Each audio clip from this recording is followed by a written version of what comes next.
Bismillahirrahmanirrahim. Alhamdulillahirabbil alamin. Wassalatu wassalamu ala asyrafil anbiya wal mursalin sayyidina maulana Muhammadin wa ala alihi wa sahbihi ajmain. Pokok yang kedua untuk menghindari ujub seseorang dengan amal ibadahnya. Apa yang telah engkau ketahui bahwa raja dunia, penguasa dunia, bahwa raja dunia itu bila memberi seseorang, menggaji seseorang, baik pangan atau minuman atau pakaian atau dirham atau dinar yang bisa dihitung, lagi pula bisa rusak. Artinya pemberian dari raja itu kepada rakyat, pemberiannya itu kawa dihitung, dan apa yang diberikannya itu bisa rusak.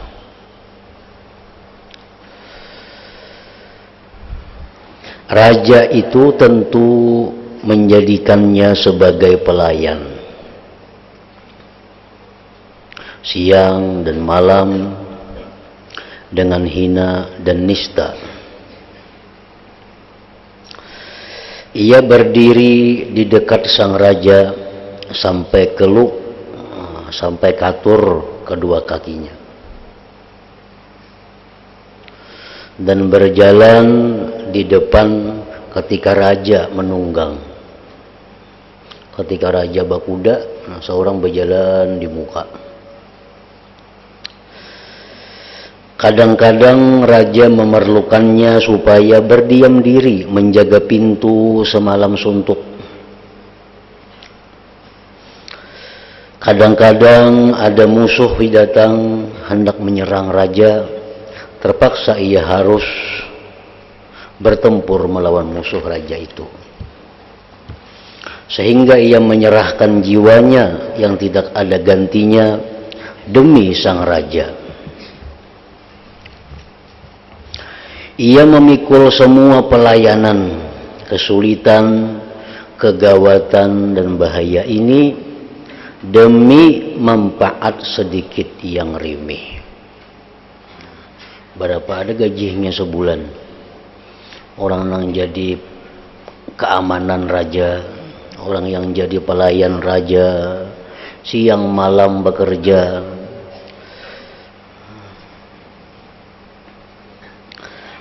Padahal hakikatnya manfaat itu dari Allah Ta'ala.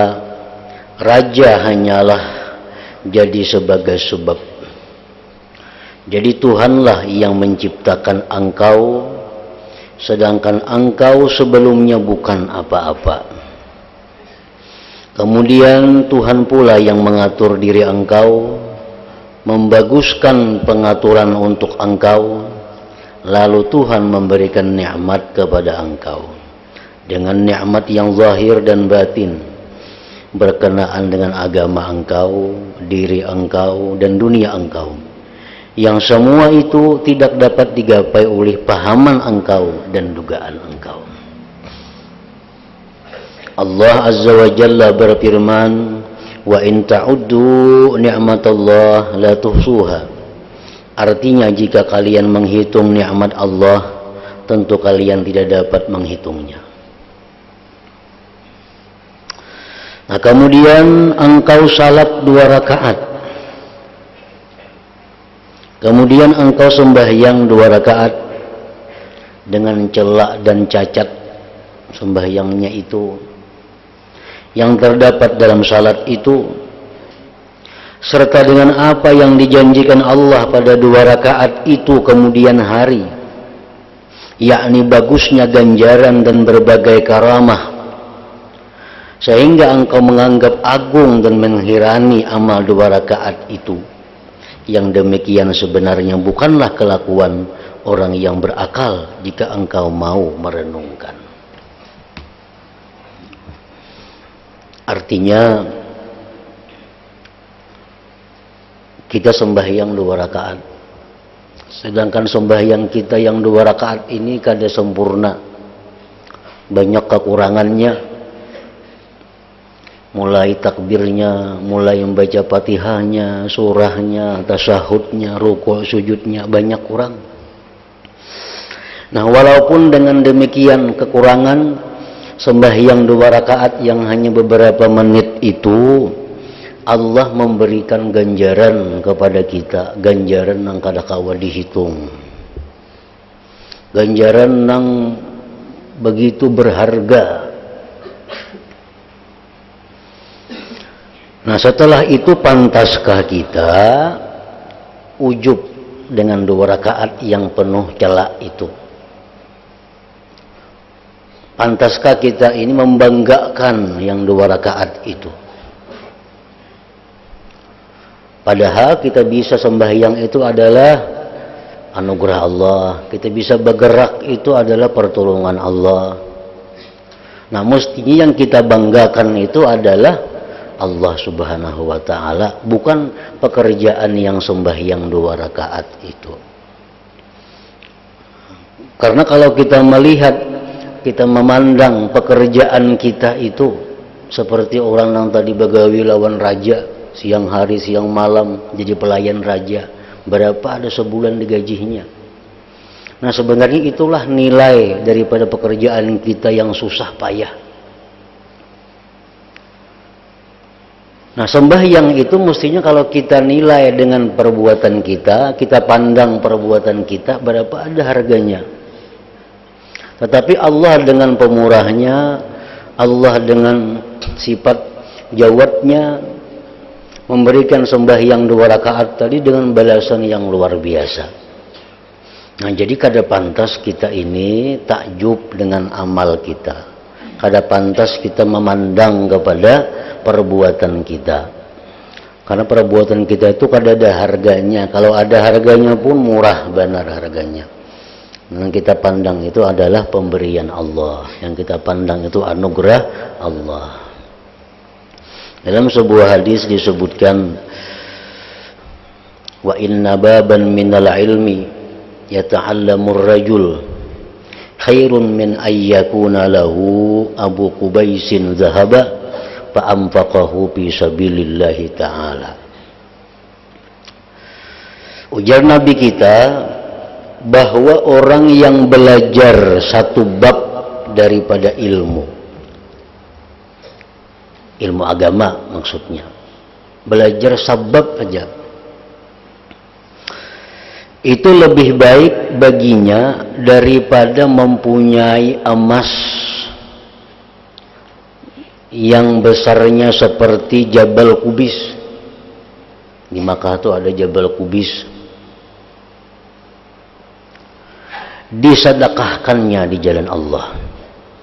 Nah, jadi kayak apa pahalanya ganalnya orang tuh berisi emas yang kayak Jabal Kubis nih tuh berapa ton, disedekahkannya untuk jalan Allah. Kan pahalanya ganal benar tuh, dibanding lawan pahala orang yang belajar ilmu satu bab, maka pahalanya ganal orang yang belajar ilmu satu bab itu. Nah, ini Allah menghargai orang yang belajar ilmu satu bab itu. Berapa ada lawasnya belajar ilmu sabab itu. Misalnya babul wudu, ini belajar bab wudu, paling 2-3 jam dilabasakan tontong belajar babul wudu itu. Nah, pahala yang diberikan Allah, ganjaran yang diberikan Allah lebih besar daripada orang yang menyumbangkan kayak gunung Abi Kubais itu emas. Nah, jadi jangan kita bangga, jangan kita ujub dengan kita ini belajar ilmu. Yang kita banggakan itu, yang kita ujubkan itu adalah Allah yang memberi kita anugerah sehingga kita bisa belajar ilmu, mendapat ganjaran yang sedemikian rupa itu. Nah, jadi Allah Ta'ala itu artinya menghargai kita ini dengan harga yang luar biasa. Dengan harga nang kada kawa dihitung. Nandakannya kayak gunung Abi Kubais gitu, nah kita berisi emas berapa hitungannya kita kada sanggup menghitung. Boleh pakai mesin hitung sama ka. Menghitung orang kepala aja kada sanggup. Berisi emas nangka itu disedekahkan kalah dibanding pahala yang diberikan Allah kepada orang yang belajar ilmu satu bab tadi.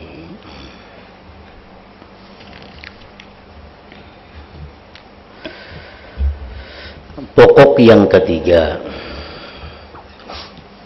supaya kita jangan ujub nih, jangan memandang perbuatan kita.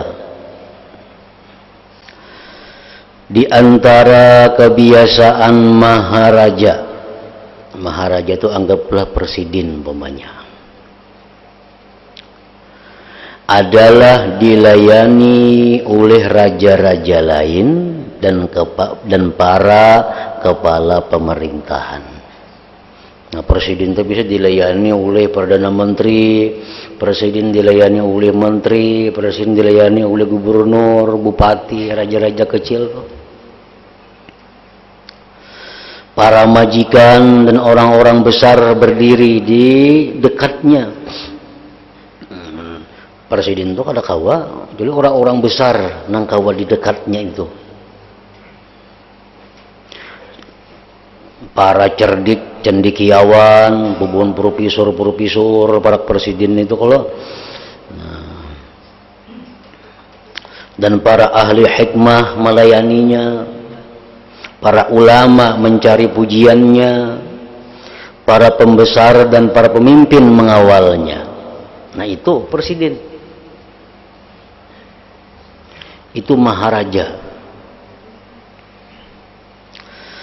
Kalau maharaja, si presiden tadi, semacam ini, di sekelilingnya orang-orang yang hebat semuaan tuh, memberi izin si presiden itu kepada orang pasar atau orang desa,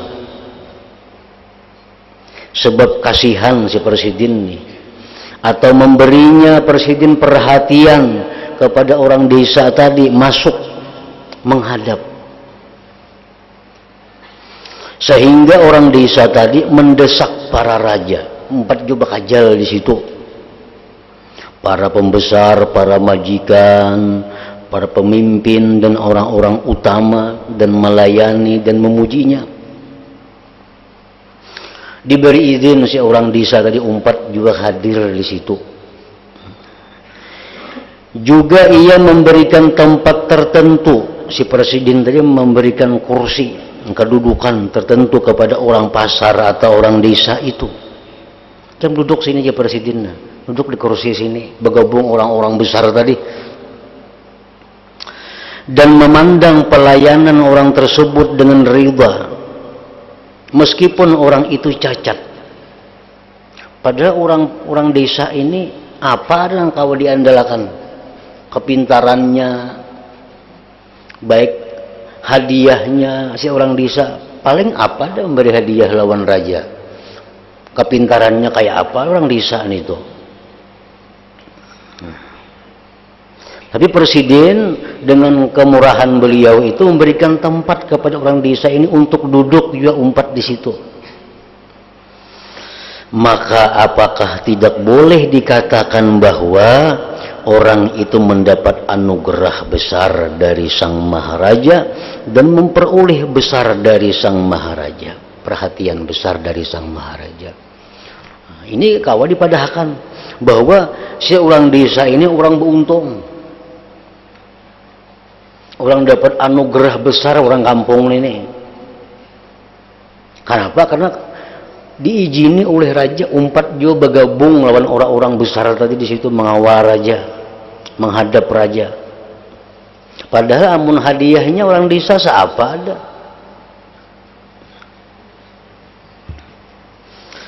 Jika orang yang hina ini, si orang desa tadi, lantas menghitung-hitung pemberian sang maharaja, sebab pelayanannya yang jelek, dan ia menganggap agung pelayanannya serta membangga-banggakannya, tentu dikatakan bahwa orang tersebut sangat bodoh atau gila yang tidak masuk akal. Amun orang desa nih merasa, aku tuh diterima raja duduk bakal kawan menteri bubuhan ini, aku pengbersihin iwak saluang, aku membersihin iwak pepuyo umpamanya. Nah, lalu dia bangga dengan pemberiannya itu kepada raja. Tentu orang desa ini orang nang bodoh atau bisa dikatakan orang gila. Nang inya banggakan hadiahnya kepada raja ini tuh, padahal apa hadiahnya kepada raja? Dengan rajanya orang di dekatnya orang-orang kaya, orang-orang pintar, orang-orang ahli ilmu, orang-orang pembesar. Nah, si orang desa ini karena diizini menghadap raja, memberi saluang sekantungan, ini tulang diagakakannya. Aku pengbersihin saluang sekantungan, aku dikiausin ke istana, berkumpul ulama, raja, segala macam. Nah, orang desa tentu orang yang bodoh, tentu orang yang kada pintar. Nang dipandangnya itu pemberiannya nang sekantongan iwak saluang itu nang dipandangnya, kada dipandangnya kemurahan raja nang memberi izinnya masuk, memberi izinnya duduk, disurungi macam-macam makan, kada dipandangnya itu. Nah, ini orang bodoh ngarannya. Nah, kayak itu juga artinya kita beramal. Kita ini beramal, seapa amal kita? Amalnya kada kekaruan pulang, banyak kasih tu kamari hatinya waktu menghadap Tuhan. Lalu diberi Tuhan kita ini ganjaran yang luar biasa, diberi Tuhan hadiah yang luar biasa. Nang diagakakan ini amal ibadah itu. Nah, tentu kada pintar ngarannya kita itu. Seapa ada amal kita itu? Maksudnya yang kita banggakan itu adalah Allah, yang kita banggakan itu yang memberi hadiah yang besar itu. Setelah keterangan ini bisa dipahami, dimengerti, maka ketahuilah. Perbandingan contoh tadi raja presiden tadi, maka ketahuilah bahwa Tuhan kita Allah Subhanahu wa Ta'ala adalah Maharaja. Tuhan Allah itu Maharaja yang seluruh penduduk langit dan bumi seisinya menghaturkan sembah tasbih kepadanya. Tidak satu pun terkecuali semua menghaturkan tasbih dengan memujinya.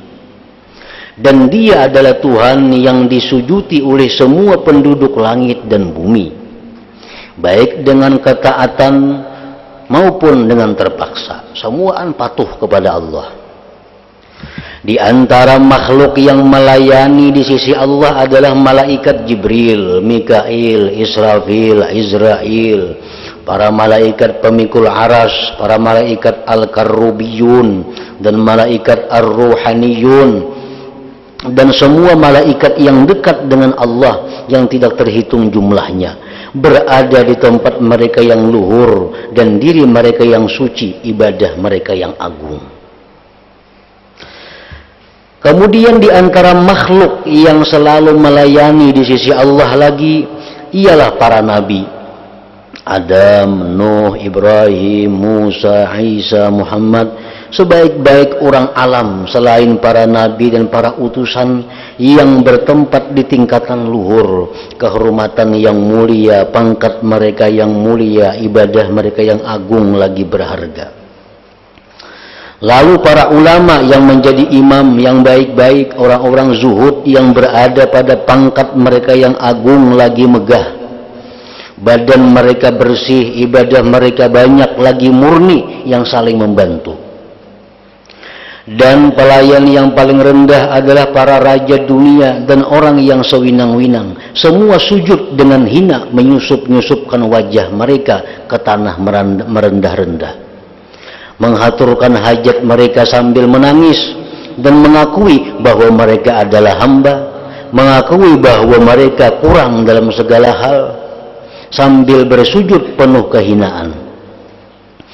Sehingga kadang-kadang Allah memandang mereka sekali, memenuhi hajat mereka atau mengampuni kesalahan mereka. Allah Subhanahu wa ta'ala dalam kedudukan yang sedemikian agungnya, demikian megah kekuasaannya dan sempurnanya, memberikan izin kepada engkau yang hina, penuh celah dan kuturan. Padahal andai kata engkau meminta izin kepada kepala desa saja, kadang-kadang tidak diberi izin. Andai kata engkau mengajak bicara bupati, kadang-kadang ia tidak mau menyahut. Andai kata engkau sujud di bumi kepada penguasa negeri engkau, kadang-kadang ia berpaling pun tidak. Tetapi Allah yang demikian sifat kemegahannya memberi izin engkau, hingga engkau bisa menyembahnya dan memujinya, menghaturkan permohonan kepadanya. Bahkan engkau kadang-kadang beralasan macam-macam meminta kepadanya, supaya dipenuhi hajat engkau dan kepentingan-kepentingan engkau. Kemudian Allah ridha dengan 2 rakaat yang jelek, malahan menyediakan ganjaran yang tidak pernah terbayangkan di hati manusia. Sementara itu, dalam keadaan yang demikian itu, engkau menghirani, engkau ujub salat engkau yang 2 rakaat itu. Engkau menganggapnya banyak, engkau menganggapnya agung, sama sekali tidak memandang bahwa salat engkau itu adalah anugerah dari Allah. Betapa buruknya hamba semacam ini. Alangkah bodohnya manusia seperti itu. Nah, ini perbandingannya. Allah Subhanahu wa ta'ala itu Maharaja, yang mana berkhidmat kepada Allah para malaikat, para nabi, orang-orang zuhud, orang-orang ulama, yang mana amal ibadah mereka itu bersih, murni. Lalu kita orang nang hina ini, diberi Allah izin, diberi Allah kekuatan, diberi Allah kemampuan untuk sembahyang 2 rakaat, berkhidmat kepada Allah. Sembahyangnya pun jelek. Nah, diberi izin oleh Allah untuk bisa sembahyang, bisa berkhidmat kepada Allah. Dengan jeleknya sembahyang tadi diberi Allah ganjaran luar biasa. Nah, kita nang sembahyang 2 rakaat ini, tahu-tahu ujub dengan 2 rakaat itu. Nah, merasa hebat dengan 2 rakaat itu. Nang dipandangnya sembahyang 2 rakaatnya itu. Padahal mestinya dipandang itu adalah Allah yang memberikan inya kekuatan untuk bisa sembahyang 2 rakaat. Amun dipandang 2 rakaat itu dipandang lawan ibadahnya para nabi, ibadahnya para malaikat, ibadahnya para ulama. Kada ada artinya 2 rakaat kita ini. Kada ada harganya. Tapi karena Allah tuh maha pemurah, Allah maha penyayang, sembahyang kita 2 rakaat nang kada kakaruan ini diberi Allah juga ganjaran yang besar. Nah, jadi jangan ujub dengan 2 rakaat itu. Jangan kita pandang 2 rakaat ini. Yang kita pandang itu adalah anugerah Allah kepada kita. Kita bisa juga umpat berkhidmat lawan Allah, bergabung dengan para malaikat, dengan para anbiya tadi. Nah, bila mana kita merasa ujub, kita merasa takjub dengan 2 rakaat ini, kita orang bodoh ngarannya. Siapa 2 rakaat? Orang 1000 rakaat semalaman sembahyang. Sembahyang orang bersih, sembahyang orang murni. Tasbihnya para malaikat kepada Allah, sujudnya para nabi kepada Allah. Amun kita memandang 2 rakaat ini nang kita banggakan, nah kita orang nang kada bakal ngarannya. Nah, jadi itu pokok yang ketiga untuk menjaga kita, jangan sampai kita ini ujub, jangan sampai memandang nanggawian kita ini. Setiap kali kita beribadah, setiap kali kita taat kepada Allah, yang kita banggakan itu adalah anugerah Allah kepada kita. Jangan kita banggakan 2 rakaatnya itu. Pasal menurut segi lain, Raja agung itu, maharaja itu, presiden itu, apabila memberi izin rakyat pada mengaturkan hadiah kepadanya, maka pasti di hadapan sang raja terdapat pemimpin, pembesar dan orang-orang kaya yang masing-masing membawa beragam hadiah berupa benda-benda indah yang mahal harganya, barang simpanan yang bagus-bagus. Kalau raja itu misalnya, ujar raja, aku minta kepada seluruh rakyat esok hari supaya memberi hadiah kepadaku karena aku ada ulang tahun, ujar raja umpamanya. Masing-masing rakyat ini membawa hadiah kepada raja. Pasti hadiah-hadiah yang mahal, hadiah-hadiah yang berharga itu dari orang-orang kaya. Ada yang memberi permata lawan raja, ada yang memberi mobil lawan raja, ada yang memberi rumah lawan raja. Ini orang-orang kaya. Orang-orang desa, ada yang bawa limau sakantungan datang, ada yang bawa gumbili sakantungan datang, ya, masing-masing membawa hadiah.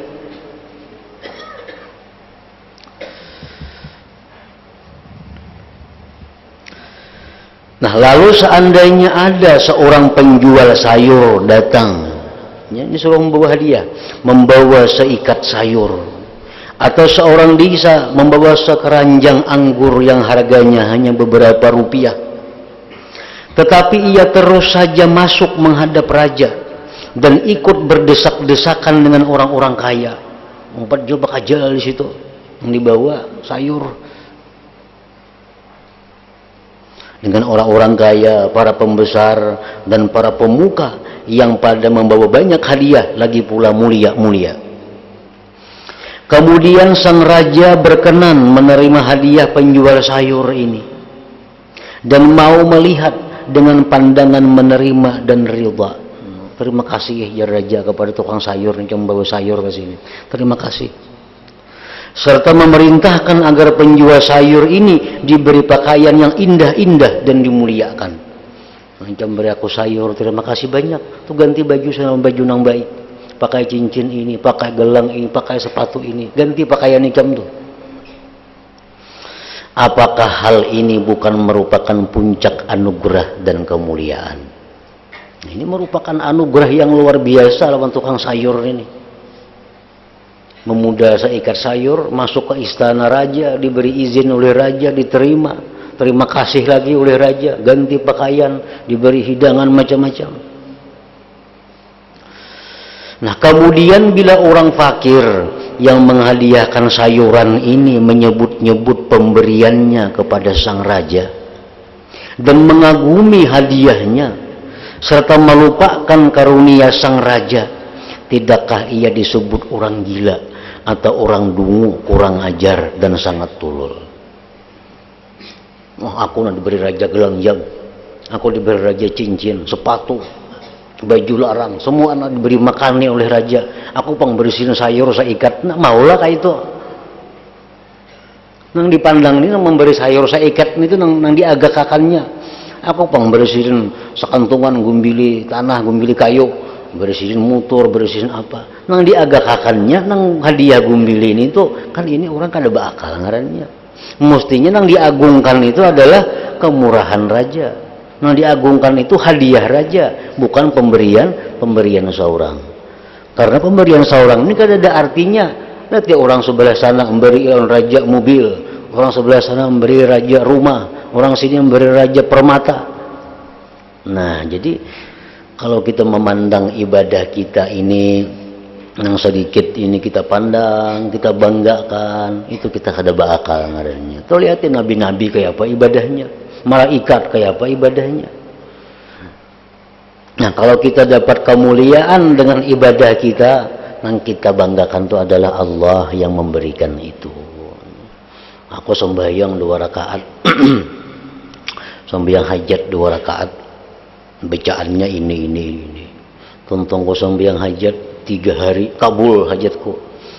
Sembahyang hajat ini yang dibanggakannya, yang 2 rakaat ini. Mestinya sembahyang hajat itu jangan dipandang lagi, yang kita pandangnya adalah anugerah Allah. Allah memberi kita kemampuan, Allah memberi kita ilham sehingga kawa sembahyang hajat, kawa ini dan ini hajat kita dikabulkan Allah. Itu nang kita pandang, jangan amal nang 2 rakaat itu. Jadi sekarang kalau engkau salat 2 rakaat karena Allah,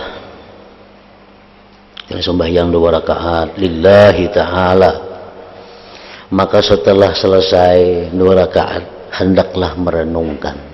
Sembahyang 2 rakaat atau tengah malam umpamanya, tentang 2 rakaat sembahyang tafakur. Berapa banyak orang yang bangun salat malam di muka bumi ini, baik yang berada di daratan maupun yang berada di lautan, di gunung atau di kota, dari golongan orang yang istiqamah dan siddiqin, orang yang takut kepada Allah, orang yang merindukan Allah, orang yang sungguh-sungguh, orang yang merendahkan diri. Berapa banyak ibadah malam itu yang menghadap ke hadirat Allah, ibadah yang bening dan pelayanan yang bersih. Dari jiwa yang khusyuk, lisan yang suci, mata yang menangis, hati yang penuh ketakwaan, dada yang bersih, anggota badan yang takut kepada Allah. Sementara itu salat engkau, seandainya engkau memeras kemampuan untuk membaguskan dan merapikan serta mengusahakan ikhlasnya salat itu, boleh jadi tidak cukup pantas bagi Maharaja yang agung.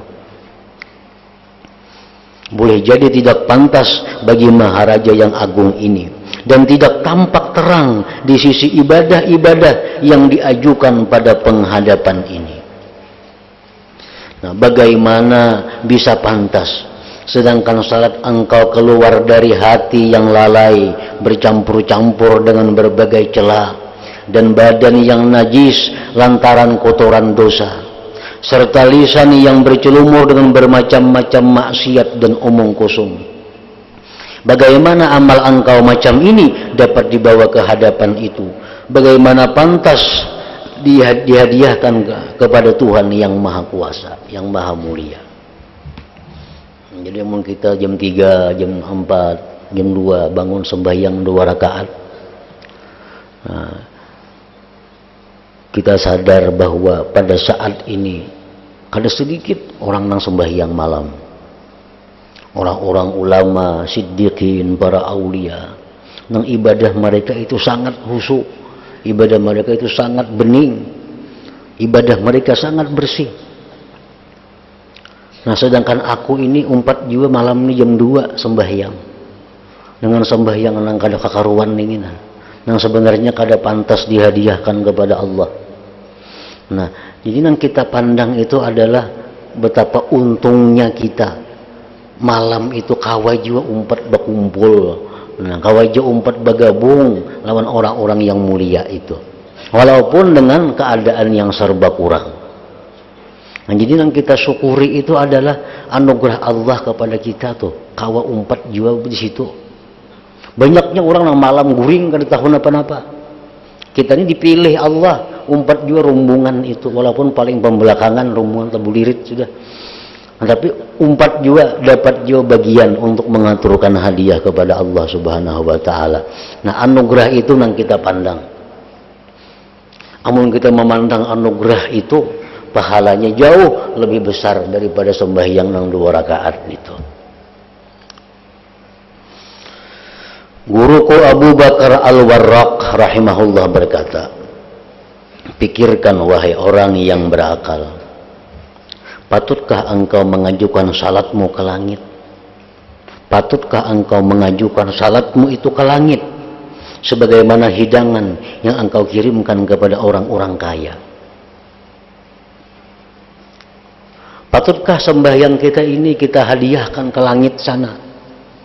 Sebagaimana patutkah kita memberi beberapa biji buah untuk orang yang sangat kaya?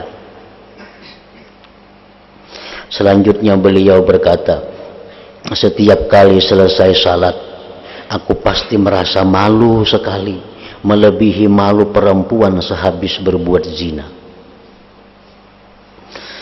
Kemudian Allah Subhanahu wa taala yang Maha Pemurah telah menetapkan agungnya ibadah 2 rakaat ini dan menjanjikan ganjaran besar.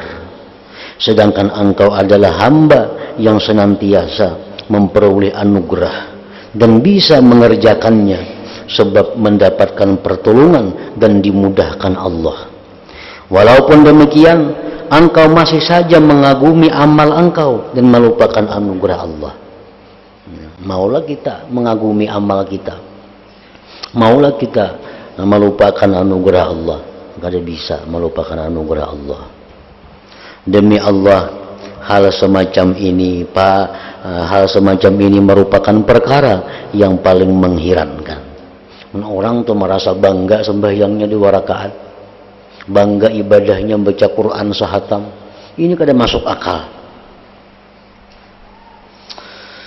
Demi Allah, hal semacam ini merupakan perkara yang paling mengherankan. Boleh jadi hal semacam ini hanya dilakukan oleh orang yang bodoh, yang sama sekali tidak mempunyai pikiran, atau orang lupa yang sama sekali tidak ingat, atau orang yang hatinya kosong yang sama sekali tidak mempunyai kehendak baik. Kemudian pasal pulang. Ila hadratin Nabi sallallahu alaihi wasallam. Al-Fatihah. A'udzu billahi minasyaitonir rajim. Bismillahirrahmanirrahim. Alhamdulillahirabbil alamin arrahmanir rahim maliki yaumiddin. Iyyaka na'budu wa iyyaka nasta'in. Ihdinas siratal mustaqim. Siratal ladzina an'amta 'alaihim ghairil maghdubi 'alaihim. Bismillahirrahmanirrahim. Alhamdulillahirabbil alamin. Allahumma shalli wa sallim ala sayyidina wa habibina Muhammadin wa ala alihi wa sahbihi ajma'in. Allahumma ighfir lana ma akhta'na wa ma ta'ammadna wa ma asrarna wa ma a'lanna wa ma asrafna wa ma anta a'lam bihi minna. Antal muqaddim wa antal muakhir, la ilaha illa anta. Allahumma anfa'na bima 'allamtana wa 'allimna ma yanfa'una wa zidna fahman wa ilman wa 'amalan wa hudan wa tawfiqan bi rahmatika ya arhamar rahimin. Sallallahu ala sayyidina Muhammadin wa ala alihi wa sahbihi wa sallam, walhamdulillahi rabbil alamin.